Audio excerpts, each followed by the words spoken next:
We've done acute immediate release and acute modified release paracetamol overdose, but what about someone who presents with repeated supratherapeutic ingestion?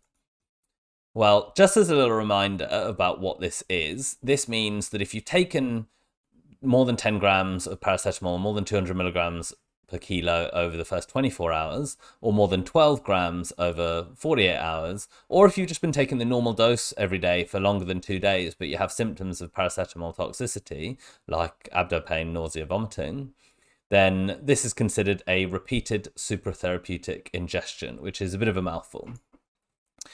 You need to do 2 blood tests. One is the liver function test to assess the ALT, and the other is the paracetamol level.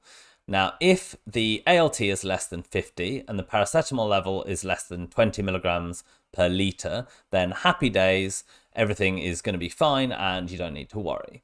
But if someone's ALT has risen higher than 50 units per litre, or their paracetamol level is greater than 20 milligrams per litre, then they're going to need some additional investigation and treatment.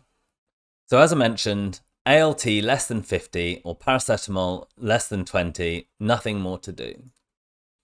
But if either the ALT is greater than 50 or the paracetamol level is greater than 20 milligrams per litre, then start NAC.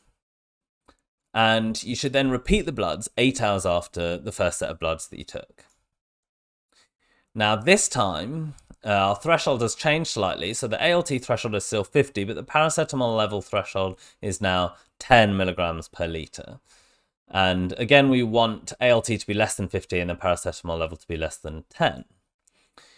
If either of those things are not true, so if the ALT is greater than 50 or the paracetamol level is greater than 10 milligrams per litre, you have to continue NAC and repeat the bloods again in another 12 hours. The final thing to bear in mind is that ALT is allowed to fluctuate by small amounts, so up and down by 10% or up and down by no more than 20 units per litre, and that is not considered a rise in ALT. So you don't need to keep giving someone NAC just because their ALT has gone from 23 to 24.